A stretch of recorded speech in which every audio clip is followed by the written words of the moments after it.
Ok, un saludo de bienvenida de parte de Literarte Fusión. Estábamos esperando este programa. Yo sé que muchos nos estaban comentando y nos estaban escribiendo acerca de este programa y ha llegado el día. Y como siempre, es un placer estar conectados con todos ustedes y poder transmitirles un enfoque diferente sobre cada tema que con mucho cariño les preparamos para que conozcan más sobre la relación directa o indirecta de la literatura con otras ciencias, además de fusionar el arte en toda su expresión. Y hoy vamos a tener una agradable charla sobre la literatura y su relación con la publicidad. Y los dejo en compañía de nuestra autora de este hermoso proyecto Literatura de Fusión, Alexandra. Hola, muy buenas noches a todos. Es un gran placer poderles traer todos estos temas y hoy tenemos un programa súper especial con una persona muy animada, muy versátil y queremos darle la bienvenida y nuestros agradecimientos por compartir con nosotros este espacio. Javier, muy buenas noches, ¿cómo estás? Alexandra, muy buenas noches. Un gusto saludarte, Maripaz. Gracias por esta invitación tan especial y dispuesto aquí de poder aportar un poco y de poder analizar un poco este maravilloso mundo de la literatura y su relación con las otras ciencias. Claro que sí, Javier, bienvenido. Es un placer tenerte con nosotras en esta noche. Empecemos. A ver, ¿puedes contarnos un poco más acerca de tu experiencia en este mundo de la publicidad, del emprendimiento, para que las personas que no te conozcan, pues obviamente conozcan más acerca de lo que haces? Vale, mira, yo soy profesional en publicidad, marketing y comunicaciones. Ya llevo más de 20 años en este maravilloso mundo de la publicidad. Es un mundo que desde muy chico comencé a disfrutar y comencé a trabajar. Y bueno, me involucré rápidamente en el mundo laboral y tuve la posibilidad también de poder empezar a incursionar con todo el mundo de la publicidad como director creativo. Estuve dirigiendo un grupo de trabajo como in-house durante casi 10 años. Y allí pues tuve la oportunidad de desarrollarme en todos los roles del mundo creativo, desde lo que eran los diseños de piezas publicitarias, pasando posteriormente por todo lo que tenía que ver con la construcción de guiones para cuñas radiales, guiones para televisión. Posteriormente a ello tuve la posibilidad de empezar a dirigir mis propios comerciales de televisión. Y ya lo último de este camino que empecé recorriendo en el mundo corporativo, terminé decidiéndome a lanzar al agua del emprendimiento. Ya hace ya 11 años que tengo mi firma de consultoría que se llama Feeling Brand, y con esta firma de consultoría hemos venido creando valor con las marcas desde hace ya 11 años a nivel global. Básicamente es todo lo que venimos haciendo. Tengo también otros proyectos más relacionados con el mundo del emprendimiento. Fui miembro también de la Asociación Colombiana de Emprendedores, ASEC, y allí tuve la posibilidad de representar a Colombia en Perú en el año 2015.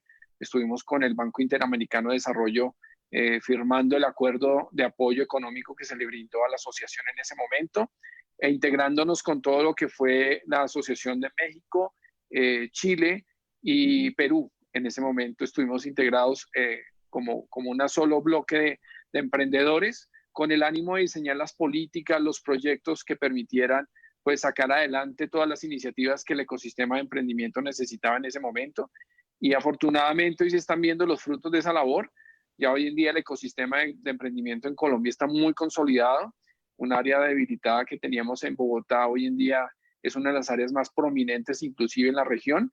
Y eso es algo que, digamos, en ese sentido me hace sentir muy contento y lleno de satisfacción al saber que desde mi profesión, desde el campo de la publicidad, hemos podido aportar al mundo del emprendimiento con todo este tipo de iniciativas.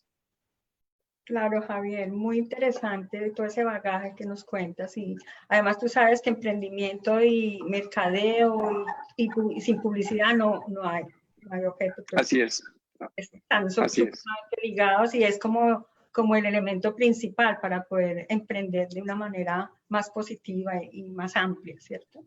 Pero entonces cuéntanos, Javier, haznos un recuento a través del tiempo, de esa relación entre literatura y publicidad. Cómo la literatura se puede implementar en la publicidad, pero si tienes algo de historia, algunas anécdotas que nos puedas comentar. Bueno, esta experiencia de estar en la publicidad te llena de muchos conocimientos, de muchas experiencias en diversas áreas.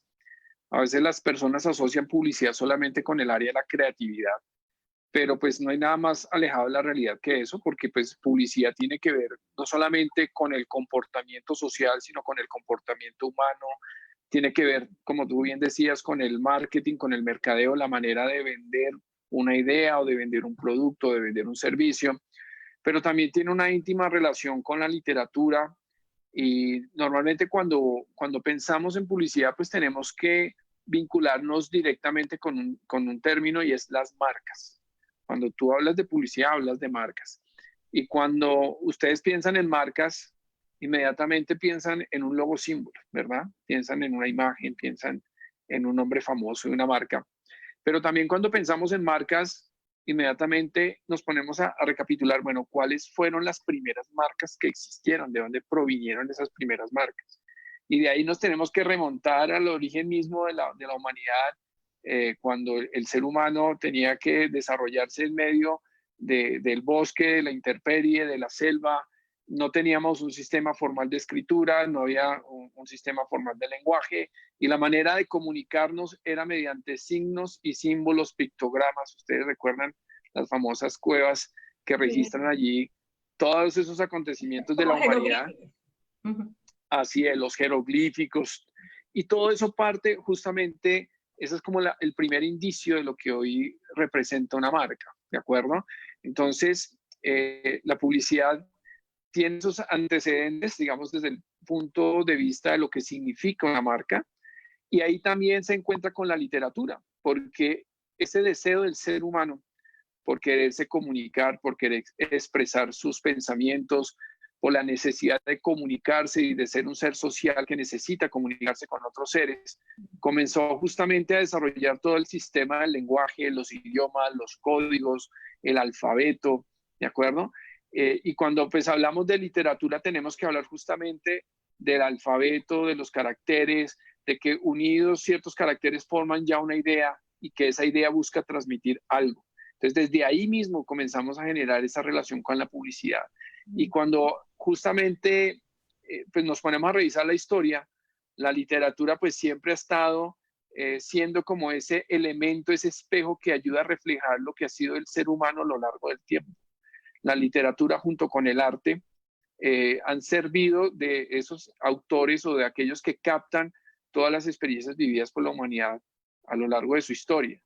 Y fue cuando llegó ya justamente la era de la imprenta, en el siglo XV más o menos, cuando la literatura tuvo la posibilidad de producir un resultado mucho más grande, de multiplicarse exponencialmente. Pero al mismo tiempo también le dio la posibilidad a iniciar la publicidad como hoy la conocemos, porque a través de la imprenta de Gutenberg pudimos acceder a lo que eran los primeros folletos o volantes, que ustedes conocen como flyers, o los afiches, ¿de acuerdo? Y ahí es cuando comienza como esa especialización como tal de la publicidad, y la literatura comienza a tener un camino mucho más especializado y desarrollado.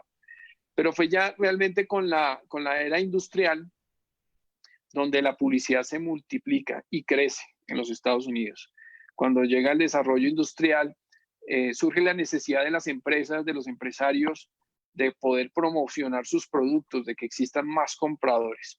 Y es ahí cuando surge esa necesidad de empezar a promocionar, ¿de acuerdo? Cuando estamos en la era de los años 20, en ese pleno desarrollo, se cruza un evento también muy interesante que fueron la Segunda y Primera Guerra Mundial, donde ahí la comunicación política, la propaganda política, también se vuelve en un elemento fundamental de comunicación.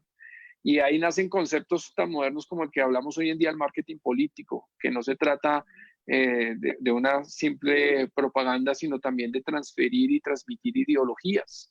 ¿De acuerdo? Y recordamos, por ejemplo, cómo la propaganda nazi buscaba que los ciudadanos alemanes creyeran que la causa de Adolfo Hitler era una causa noble. También tenemos un contraste muy interesante en el ámbito publicitario, en el ámbito del discurso, que forma también parte del elemento de la literatura, con Martin Luther King o con John F. Kennedy o con el mismo Barack Obama hace algunos años, donde el discurso parte de la literatura, pero alimentado y apalancado con el poder de la publicidad, que lo que busca es justamente persuadir a las personas a tomar una decisión, a inclinarse por una ideología, por una idea o por un producto o un servicio, donde empezamos a ver esa consolidación de la publicidad como lo que es hoy en día, como un oficio que busca justamente persuadir a las personas a influenciar en sus conductas y moverlas a hacer algo. De ahí tenemos muchos antecedentes, porque muy seguramente ustedes se preguntarán, bueno, ¿y en qué momento? ¿Quiénes fueron los primeros publicistas? Por ejemplo, es una pregunta que me hice en su momento cuando estaba en la academia. Y es interesante ver cómo a partir de la prensa escrita, a partir de los quienes en ese momento eran escritores, poetas, fueron los precursores de la publicidad a nivel mundial. Entonces ahí tenemos a David Ogilvy, que se le considera el padre de la publicidad, posteriormente llega Le Burnett, y en fin, pues empiezan a surgir una cantidad de nombres. Andy Warhol, por ejemplo, que era un artista plástico, que fue muy crítico del consumismo y se valió del arte pop para hacer como una mofa de todo lo que era ese contraste del consumismo fuerte y recio con el cual habíamos entrado gracias a la era industrial. Y hay un contraste muy interesante. En Colombia, por ejemplo, casi que contemporáneamente se desarrolló el movimiento del nadaísmo, que fue un movimiento literario que partía justamente de esos pensadores filósofos de la época aquí en Colombia, en los años 60, sí, haciendo una crítica de toda esa estética extrema, de como esa aparente perfección en el ámbito social, en el ámbito militar, religioso, pero que escondía una realidad social que era deprimente, que era dura, que era difícil. Y a través de este movimiento del nadaísmo surge como esa rebeldía. Surgen los hipsters, esos famosos hipsters que hoy en día tanto se mencionan, nacieron justamente allí en la década de los 60 y fueron ellos los precursores de la publicidad en Colombia. Entonces ahí tenemos a un J. Mario, no recuerdo bien el otro nombre de la persona que fue muy líder en ese proceso, pero bueno, en fin, eran personas que realmente empezaron a partir del periodismo, de la literatura, a generar un movimiento radical de pensamiento en torno a expresar aquello que se piensa y se siente, en función de ayudar a una sociedad que vivía consumida en una apariencia, y fue así como la publicidad comenzó a influenciar también en el marketing político hasta nuestros días. Entonces es básicamente como los comienzos, que quería como darle rápidamente un brochazo por la historia desde el origen mismo de la humanidad, pero es más o menos cómo se creó esa relación entre la publicidad y la literatura. Es así, Javier, cómo se conecta todo a través del tiempo, de la historia, y la gente puede entender más fácil cómo se dan todas estas conexiones, todas estas herramientas para utilizar en una o en otra ciencia. Y en la publicidad hay una relación muy directa con la literatura, ¿cierto? Yo estaba recordando, sí, por ejemplo, yo que escribo y cuando, por ejemplo, la carátula de un libro, es publicidad, ¿cierto? Porque si mi libro no tiene buena publicidad, si lo primero que ve la gente es la carátula, ¿cierto? Y eso llama la atención o dicen, no, definitivamente que lúgubre, que aburrido, ¿cierto? Entonces ahí está la publicidad también, ¿sí? En los eslogan, todo está la publicidad, y en literatura también se utilizan muchos recursos literarios en la publicidad, como el símil, la comparación, la metáfora, la hipérbole, la ironía, la personificación, o sea que sí hay mucha conexión con la publicidad, porque con otras áreas o ciencias la relación es más indirecta, pero con el periodismo, con la publicidad, con esto es muy directa. Pues sí, Javier, entonces, ¿por qué no seguimos hablando de todo esto y dime por el uso de la literatura, cómo mejora el mensaje que se desea transmitir por medio de la publicidad? Bueno, no, justamente lo que tú hablabas ahora de esa relación histórica, no sé si recuerdas de las famosas ágoras en Grecia, que eran esos espacios públicos para debatir ideas, para permitir que los pensadores expusieran sus puntos de vista.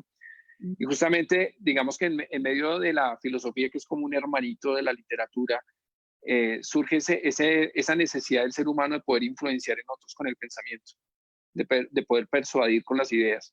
Y justamente en medio de ese deseo del ser humano por influenciar en otros, surge lo que es las figuras literarias o las figuras retóricas, que son justamente vehículos del lenguaje para ayudar a embellecer el mismo, o para poder transformarlo de manera tal que se vuelva más atractivo cuando uno lo escucha. Entonces, antiguamente, pues no existían los comerciales de televisión, lo más cercano eran las obras de teatro, Y entonces empezaron a surgir lo que son los géneros como el drama, la comedia, el terror, el suspenso, bueno, todos estos géneros literarios que posteriormente fueron llevados a las pantallas grandes a través del cine, a través de la televisión.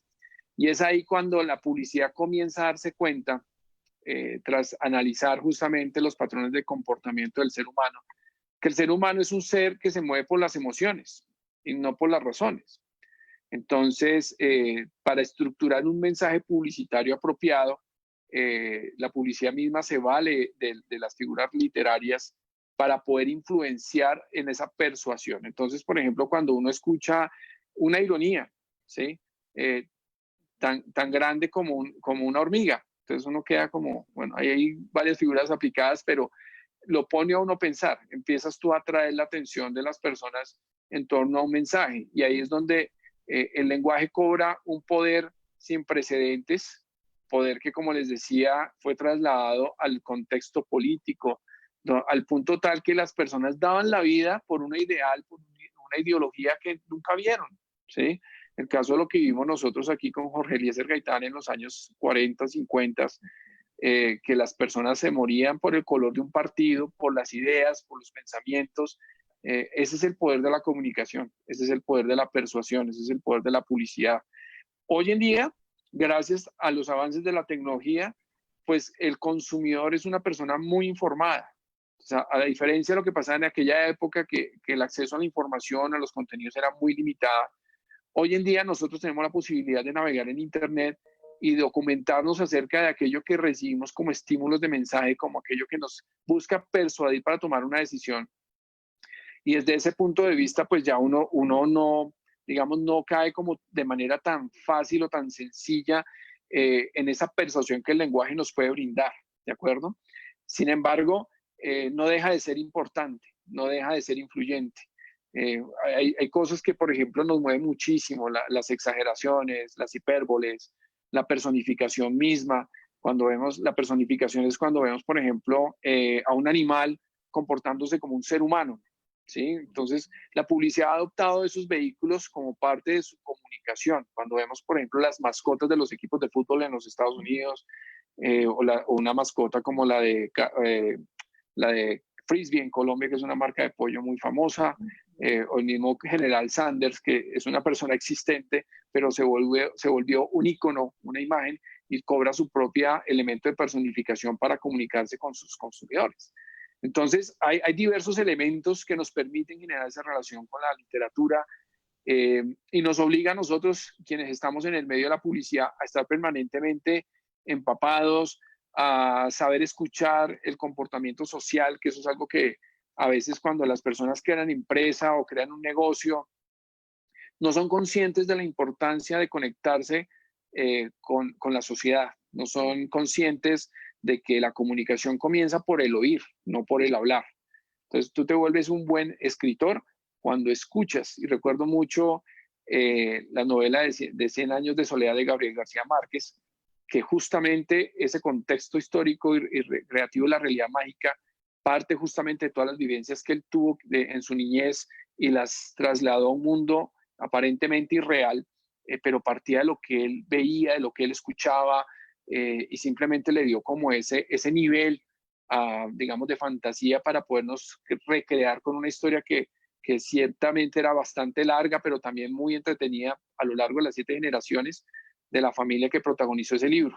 Entonces, así es como nosotros nos encontramos con esa relación en la publicidad, y que tenemos un gran reto de que cada día tenemos menos tiempo para comunicar. Cada vez se vuelve más difícil comunicar de manera efectiva. Cada vez se vuelve más difícil sorprender a la audiencia, a la comunidad, al consumidor, con un recurso publicitario como la comunicación. Así es, aprovecho para interrumpirlos un poco y saludar a Javier Rocha y a Jorge Martínez que nos están viendo en este momento. Y también hay un comentario de Andrés Moreno que dice: buenas noches, felicitaciones por seguir con este espacio práctico, educativo y asertivo. También por los invitados, que les están gustando mucho los invitados. Yo sé que el invitado de hoy es de lujo y muchos lo estaban esperando. Mucho conocimiento y muchas experiencias claves que hablan de hechos y en un idioma fácil de entender. Qué bonito, gracias, Gracias. Andrés. Qué bonito.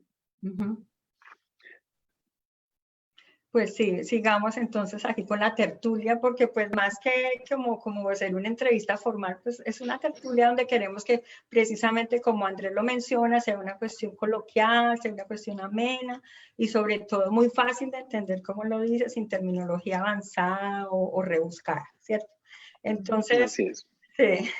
Hablemos ahora de los tipos de publicidad, ¿cierto? Sabemos que hay tipos de textos publicitarios como son los argumentativos y los descriptivos. Y los que más me gustan que son los narrativos, ¿sí? En este narrativo que es donde se debe utilizar el relato, las historias como un elemento para evocar sentimientos, ¿cierto? Para lograr una verdadera conexión entre el emisor y el receptor.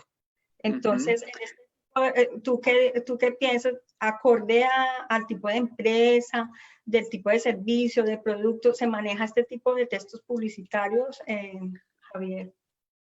Bien, hoy en día hay que tener claro que pues, todo este tema de la pandemia, el origen del mismo el Internet, la era digital, la velocidad a la que vamos hoy en día, entender, por ejemplo, que toda nuestra vida va aquí en la palma de la mano, pues nos impone unos retos muy grandes en la manera y en la forma de comunicar hoy en día. Y podríamos decir que las empresas tienen un reto de poder entrar al mundo digital a partir de esa comunicación persuasiva de alto poder. Entonces, no sé si ustedes sabían, por ejemplo, pero si en los 8 primeros segundos de un anuncio publicitario o de un post, de una publicación, si yo no logro atraer la atención de la persona, la pierdo inmediatamente porque ya hace scroll down o pasa a otra publicidad o pasa a otra red social. Entonces tenemos 8 segundos para poder influir y atraer a alguien. Entonces de ahí surgen metodologías tan antiguas como el método AIDA, que compone justamente generar esa atención, esa atracción, ¿sí? Ese deseo, ese interés y esa acción que uno busca generar en las personas. Entonces de ahí nos podemos valer de muchos medios, de muchas posibilidades. Antiguamente pues teníamos los medios masivos, teníamos la prensa, teníamos la radio, teníamos la televisión, pero ya con el mundo digital y pues más en este contexto de pandemia donde tenemos que estar más en permanente contacto con los medios digitales, pues comienzan a surgir nuevos retos, nuevas formas de contar las historias y lo que tú bien decías, lo argumentativo, lo narrativo, pues forma parte de la vida cotidiana de la comunicación. Y ahí entra un elemento muy interesante que en nuestro criterio nos gusta muchísimo manejar y es el storytelling o el contar historias.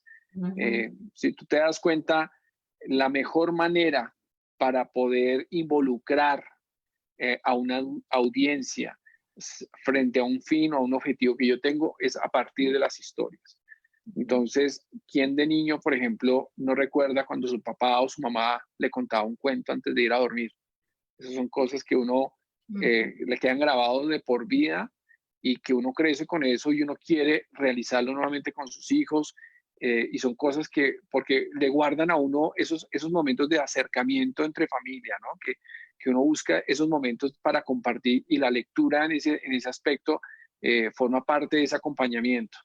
Entonces, de igual manera pasa en la publicidad y en el marketing hoy en día con todos los retos que tenemos que comunicar. El origen mismo de los youtubers se volvieron unos expertos contando historias. Entonces a veces pensamos que las historias que tenemos que elaborar para nuestras marcas deben ser historias muy elaboradas, con una retórica muy elevada o muy estructurada para poder trascender en las personas y no es así. Basta simplemente compartir con recursos básicos como la ironía o el humor y siendo ante todo auténticos para poder enganchar emocionalmente con las personas. Es muy importante que entendamos que la comunicación publicitaria parte también de ese elemento que la literatura, el arte, el teatro tienen, y es un concepto de entretener. Hoy en día se trata de entretener a través de la comunicación. Si pensamos en la publicidad como el mecanismo de venta dura, donde yo muestro un producto, luego pongo los beneficios del producto y finalmente cierro con un precio y lo configuro así el mensaje de manera plana, hoy en día en el contexto digital, ese tipo de comunicación tiende a fallar. Hoy en día funciona ese diálogo que busca acercarse e identificarse con un nicho, con una tribu, con una comunidad. Por eso les decía yo que es tan importante aprender a desarrollar la escucha activa en las redes sociales, en los medios digitales, para uno entender qué es lo que está viendo la gente, qué le duele a la gente, qué le emociona, qué contenidos están consumiendo. Entendamos hoy, por ejemplo, que hoy tenemos un reto muy interesante y es las personas hoy en día están viviendo crisis de depresión, de soledad. Entonces el primer escape es un Netflix. Esa es la competencia número uno hoy en día del marketing digital. Lucha contra el Netflix. Entonces, ¿por qué? Porque las personas hoy en día buscan distraerse de manera alegre, de manera lúdica, de manera que les haga sacar todos estos sentimientos negativos producto de todo este hacinamiento que estamos viviendo a nivel mundial. Entonces, indudablemente el storytelling es un elemento, una herramienta que nos ayuda, digamos, como a enganchar emocionalmente con las personas, con el mercado, llamémoslo de esa forma, pero tiene que hacerse de una manera sincera y honesta. No puede ser un elemento, digamos, como tan elaborado como se hacía anteriormente en la publicidad tradicional de los años 80, donde si comparamos un comercial americano de los años 80 con lo que hoy en día podemos ver de la publicidad, nos damos cuenta que la publicidad busca ser mucho más cercana, mucho más irreverente, trascender del paso o del mero hecho de simplemente generar una venta dura con el propósito de generar una identificación ideológica o de pensamiento con las personas.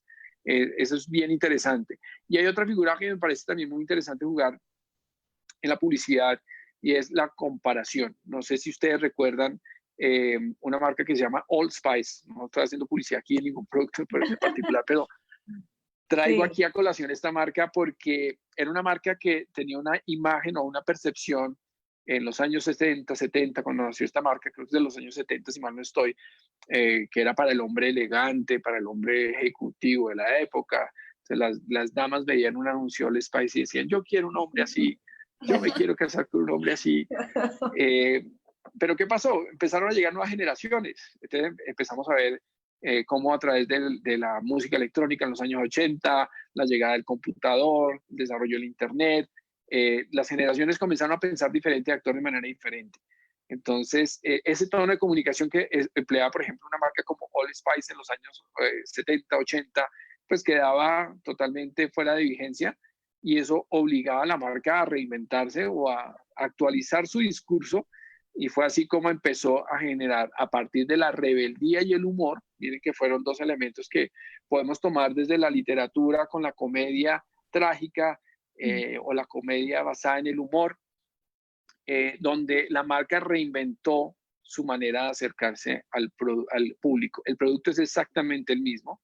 Tal vez han sacado nuevas fragancias o unas extensiones de línea, pero el producto en esencia es el mismo que teníamos en los años 70. Cambiaron su envase, pero lo que hicieron fue reinventarse a partir del mensaje mismo. Entonces, el poder que tiene la literatura en la comunicación publicitaria es fundamental. O sea, eso es algo que nunca va a dejar de ser. Por más tecnificados y tecnológicamente sumergidos que estemos, esa relación de la literatura y la publicidad jamás va a desaparecer, porque ante todo tenemos la necesidad de comunicarnos con unos códigos, tenemos la necesidad de atraer, de cautivar, de conquistar. Entonces yo siempre que hablo de publicidad o de comunicación, voy justamente al hecho de cuando uno quiere persuadir a alguien para que sea su compañero permanente o su enamorada caiga a sus pies. Entonces es un elemento donde yo tengo que conocer lo que le gusta, lo que no le gusta, cómo quiere que le digan, cómo quiere que le hablen, para poder dirigirse a esa persona. Y no empezar como un monólogo hablando de uno mismo. Yo pienso que las marcas cometen en muchos casos ese error y es hablando de sí mismas todo el tiempo. Yo soy, yo hago, yo he hecho durante 25 años, hemos sido una empresa responsable, ¿sí? Somos la empresa más grande. Y bueno, esos discursos hoy en día en la publicidad, la gente los rechaza de manera inmediata. No hay nada mejor que, no sé si ustedes recuerdan, hay una publicidad en Colombia que me llama mucho la atención y es muy efectiva, de una marca que se llama Doloran. No sé si ustedes se acuerdan de Doloran. No. Para los dolores, ¿sí? Sí, ¿sufre usted de calambres? Sí, señor. ¿Sufre usted de dolores? Sí, señor. Entonces, ese discurso de venta, como uno diría, como algo grotesco o simplón, pues tiene un fundamento psicológico. Y es que se identifica inmediatamente con las necesidades del otro. Y si ustedes revisan lo que son las televentas, hoy en día, por ejemplo, en Estados Unidos, aquí en Colombia también se ve mucho, cuando uno enciende la televisión entre semana, toda la publicidad de la mañana son televentas. Y entonces lo que ellos hacen es replicar ese modelo de comunicación de dolor, que es básicamente identificarse con los posibles dolores, las posibles falencias que tienen las personas frente a un hecho o una situación, ¿sí? Entonces yo toda la vida he querido bajar de peso sin esfuerzo, ¿sí? ¿Cuántas veces no has fracasado haciendo dietas? Te han vendido artículos prometiéndote que vas a conseguir tu objetivo en 40 días y nunca pasa nada. Hoy te traemos la solución. Entonces, ese elemento del comienzo, donde tú te identificas primero con el otro, porque ya lo estudiaste, ya lo analizaste, ya te preocupaste por conocerlo, te permite comunicar de manera persuasiva, de manera atrayente. Y es ahí donde las historias se vinculan con estas comparaciones y comienzan a generar ese fenómeno de atracción que hoy en día vemos en las marcas.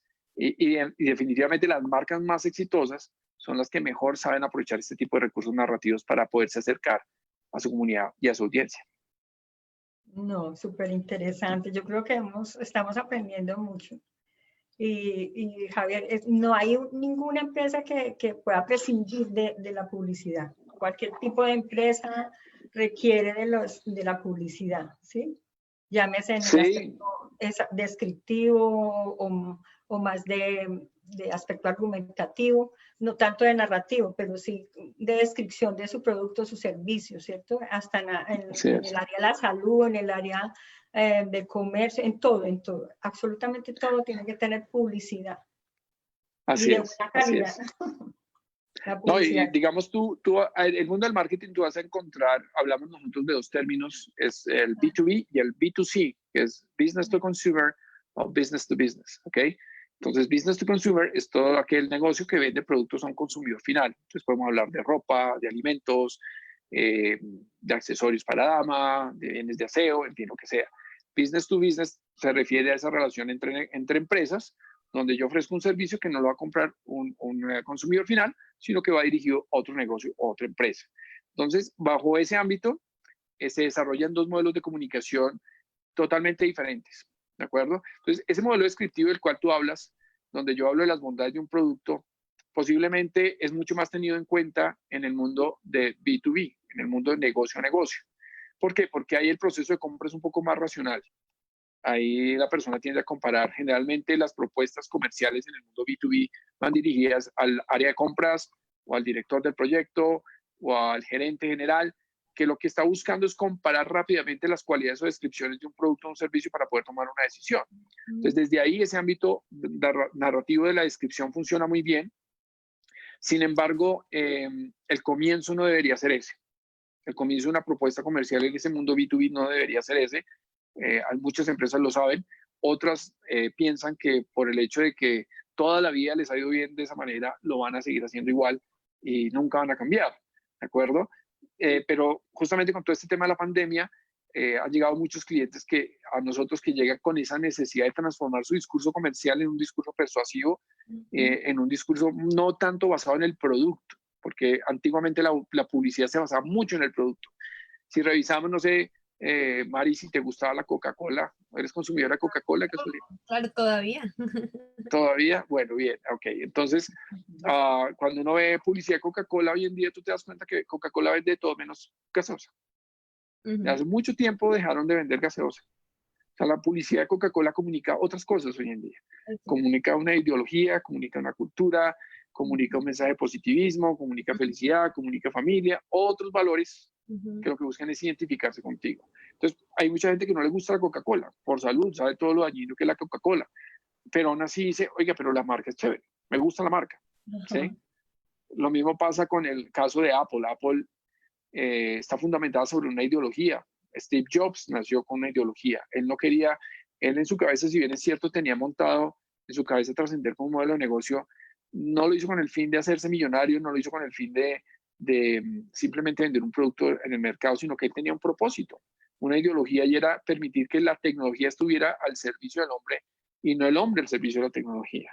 Entonces, cuando tú estableces una causa en tu comunicación, una ideología, por eso para mí era tan importante como hacerles un poquitico ese recorrido histórico de la relación entre la literatura y la publicidad, porque cuando revisamos la historia nos damos cuenta que ese discurso político de las batallas que hacía que las naciones se enfrentaran unas con otras y y las personas dieran su vida por una causa, hoy en día sigue siendo vigente.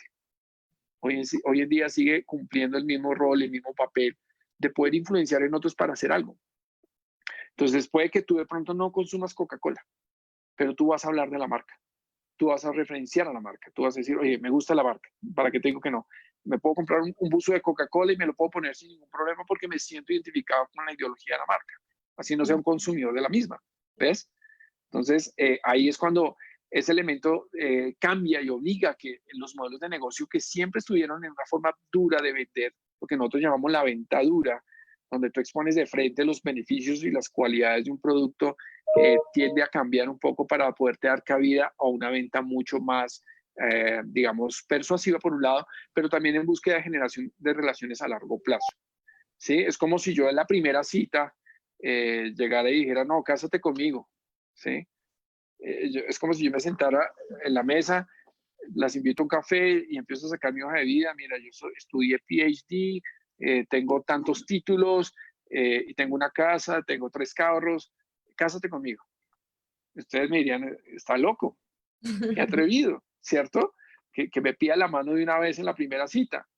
Y ese error cometen muchas marcas. Lo cometen más seguido las compañías que están justamente en el mundo B2B. Y ahí la importancia de aprender a replantear el mensaje, de aprender a reconocer en la literatura, en las figuras literarias, en los mecanismos de persuasión narrativa, todo aquello que al ser humano lo motiva a hacer, ¿sí? Entonces, las historias que parten de la gente hacia la marca son las que funcionan. Cuando yo digo, no, es que tus ojos verdes o tu piel blanca, no, me hacen soñar o me hacen suspirar. Entonces, se emocionó la persona. ¿Sí? Sí, esa soy yo, ¿sí? Hay una afinidad, se genera esa afinidad, se genera esa confianza y ahí automáticamente se genera ese vínculo de relación, que es lo que a las marcas les cuesta tanto trabajo crear. Hoy en día las marcas no son conscientes de generar unos vínculos coherentes y racionales y emocionalmente fuertes con sus consumidores. Y sin duda la comunicación publicitaria es un vehículo que ayuda a generar ese acercamiento. Pero hoy en día, con todo el tema digital, con todo el tema del Internet, pues tienen que ser las marcas llevarse a un contexto de coherencia, donde no solamente basta la imagen, donde no es el aparentar ser, sino el deber ser. ¿De acuerdo? ¿Por qué? Porque las personas se dan cuenta inmediatamente quién eres. Van y buscan tus reviews, tus reseñas, todo lo que hablan de ti, si eres realmente honesto, si lo que dices lo cumples.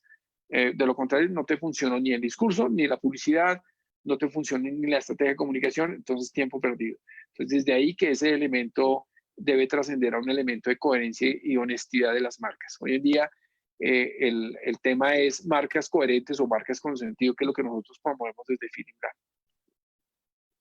Súper interesante todo esto.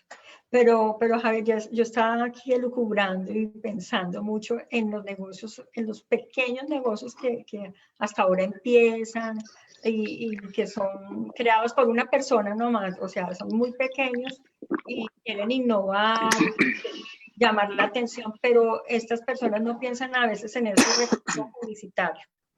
O simplemente dicen, no me fluye nada, no tengo inspiración, o no saben absolutamente nada de publicidad, ¿me entiendes? Entonces, es un momento también muy oportuno para invitar a estas personas de pequeños negocios de que hay que crear estrategias, de que hay que incentivar a la gente mediante la palabra, mediante lo que ofrece la persona, pero de una forma muy, muy armónica, muy bonita, que le llegue de verdad a la gente, ¿cierto?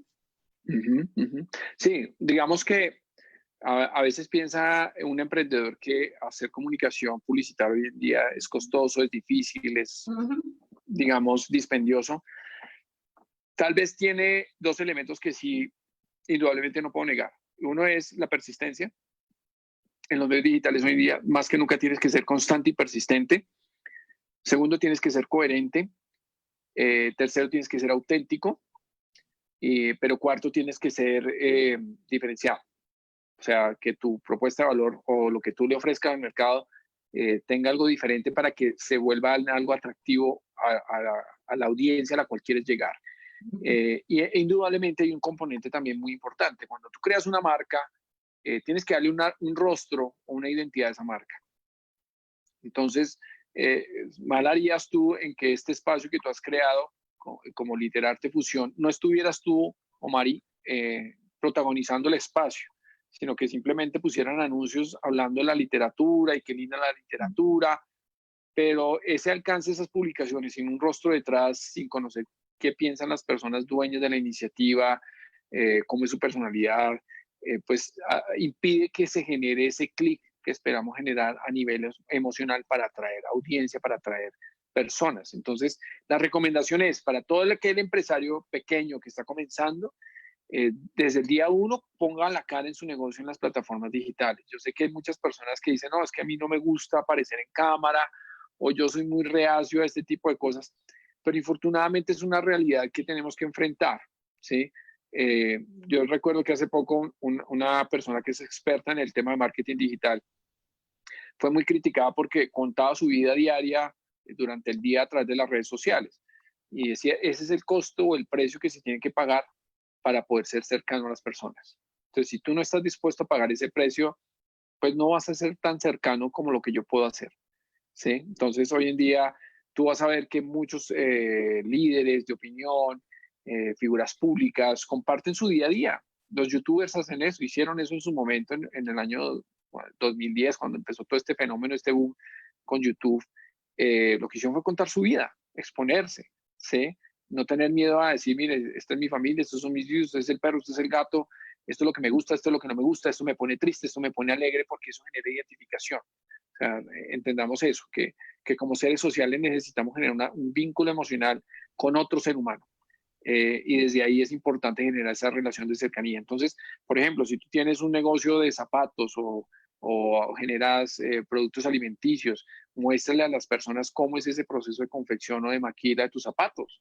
Muestra la fábrica, cuéntale a las personas cómo tratas a tus empleados, que tus empleados puedan hablar y decir cómo se sienten en su espacio de trabajo.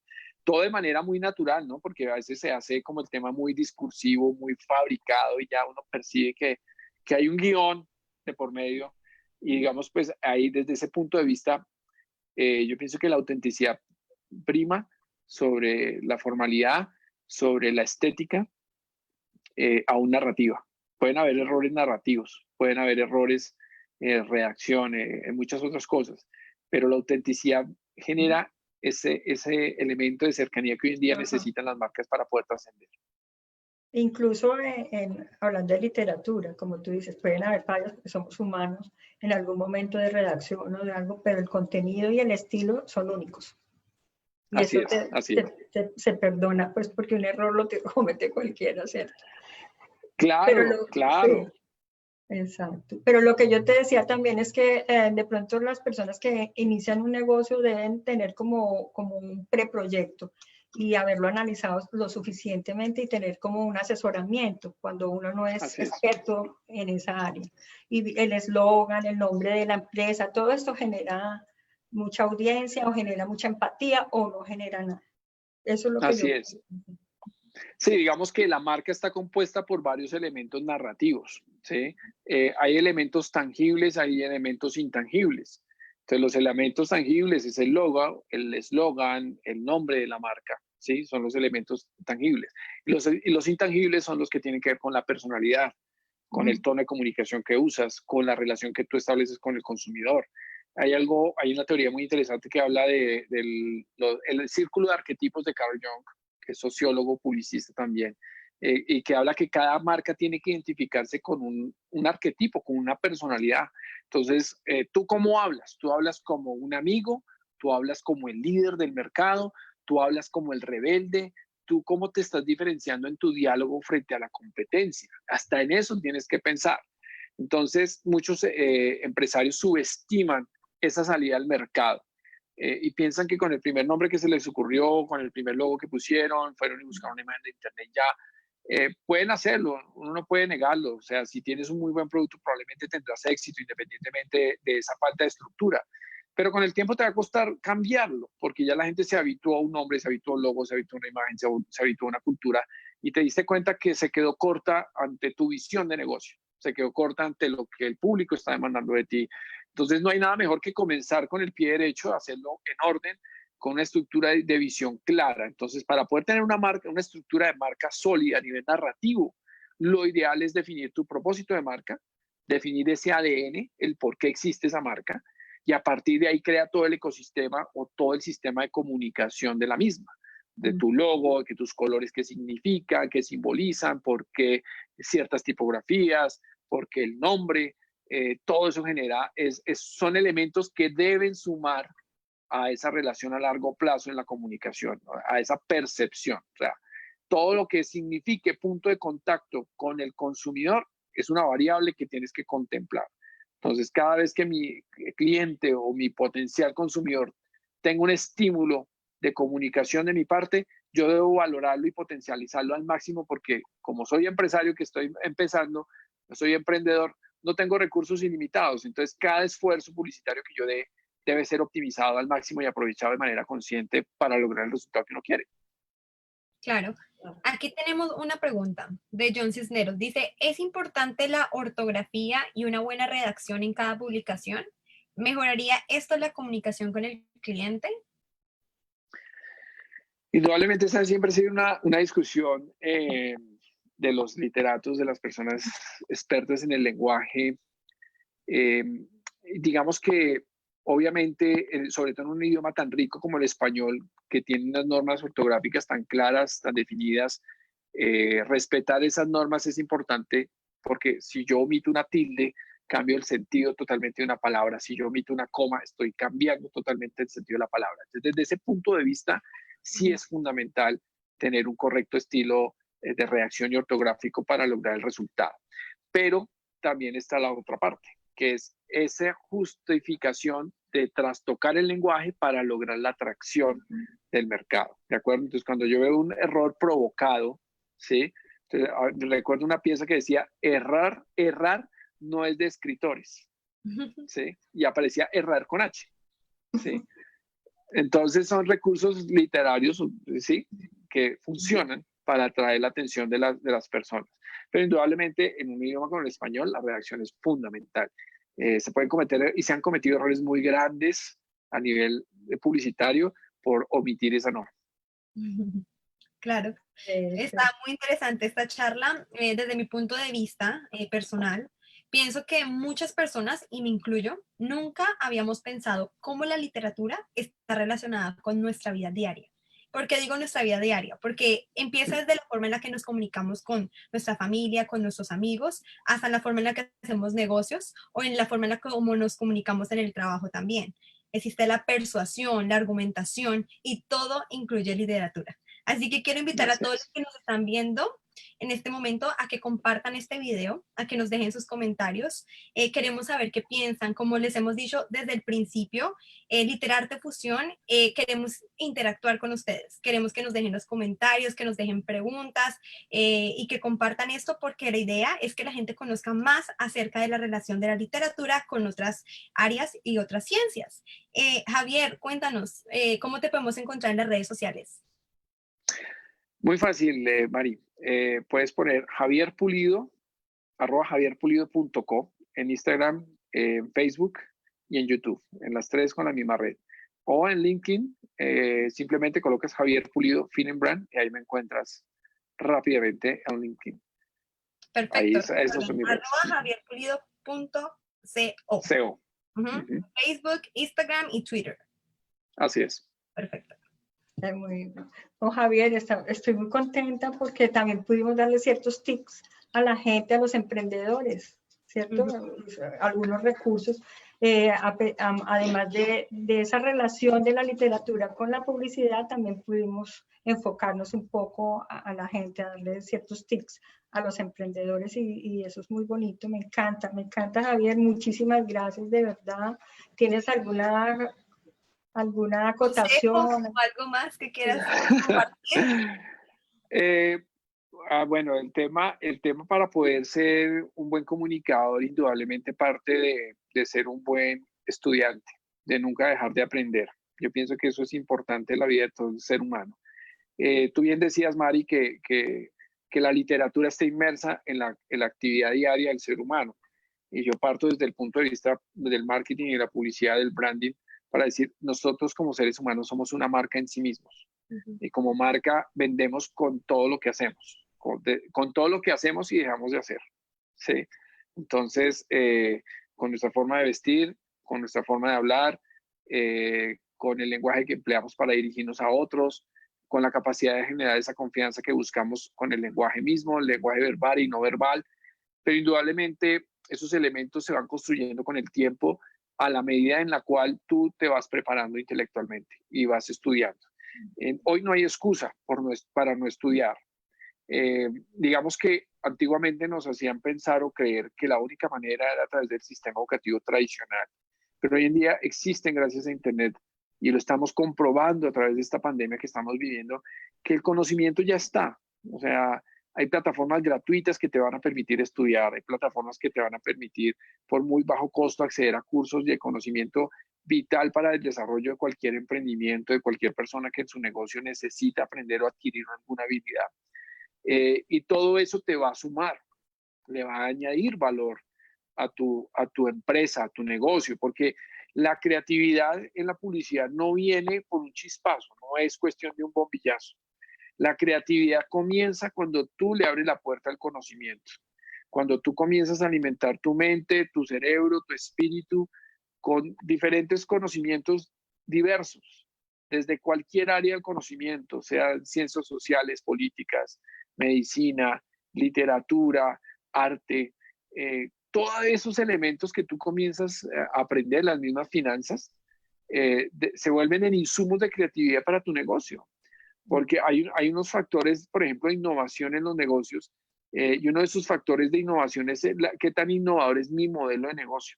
Pero yo para poder ser un buen innovador en el modelo de negocio, tengo que ser excelente con las finanzas. Tengo que ser un muy buen financiero, tengo que aprender a proyectar los números, a generar valores cruzados cuando yo quiera hacer una alianza estratégica para poder generar un producto a un precio asequible.